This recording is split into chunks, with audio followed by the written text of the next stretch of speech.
Last week we talked about the meaning of communion, and we said that communion reminds us that how we are when we get to heaven, we can be that way here on earth.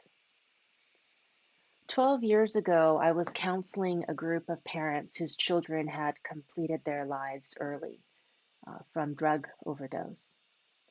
And a mother mentioned her son, and suddenly I saw him right in front of me. And his soul was standing in the room, listening to her. And when I told her what he was wearing and what he was doing in the very last moments that he was alive, she said, "Yes, that's him." And what his soul wanted to let her know was that before he passed, he had a lot of depression. And when he got to heaven, all the depression left. He became his natural self, how he naturally was before the depression set in.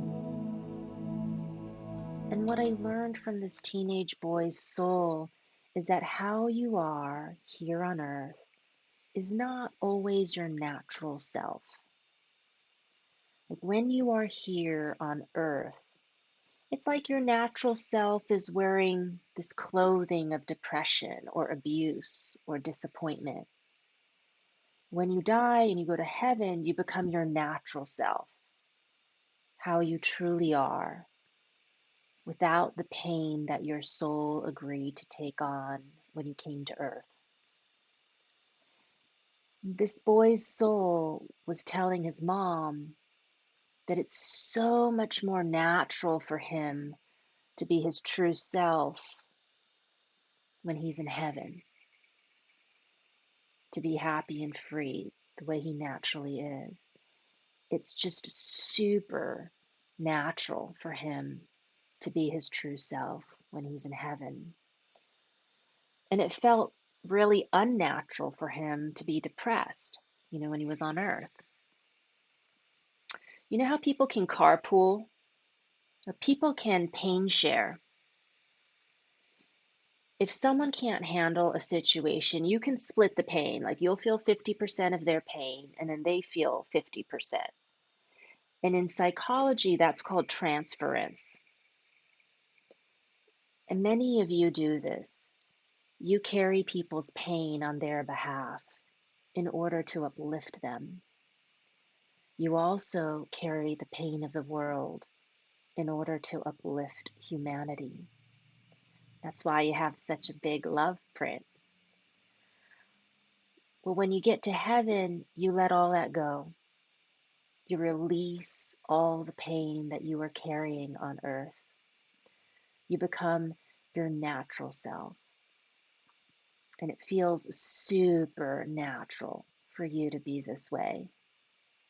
The ritual of communion reminds you that when you're in heaven, you are your natural self.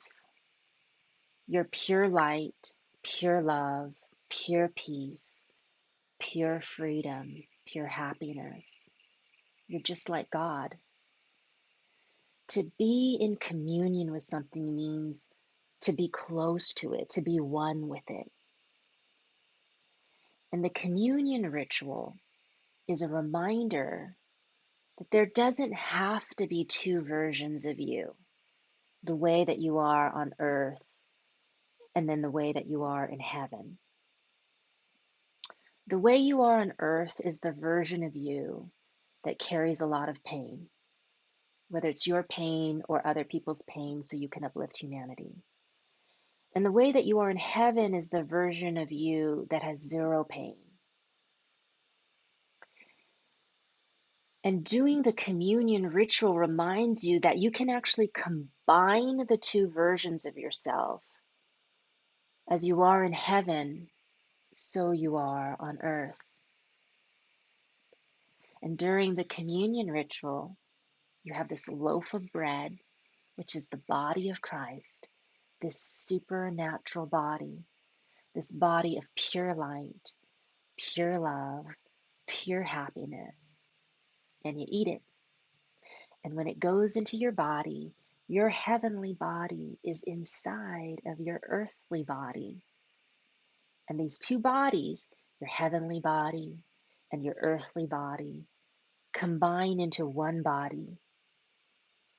And your heavenly soul that has no pain combines with your earthly soul, which has pain, and it combines into one soul, one body, one soul, as we learned last week.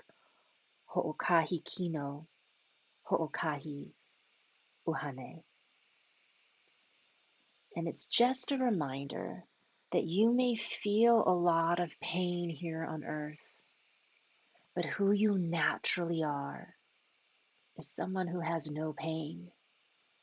You're both. You're both your earthly self and your heavenly self. You're in communion with your supernatural self.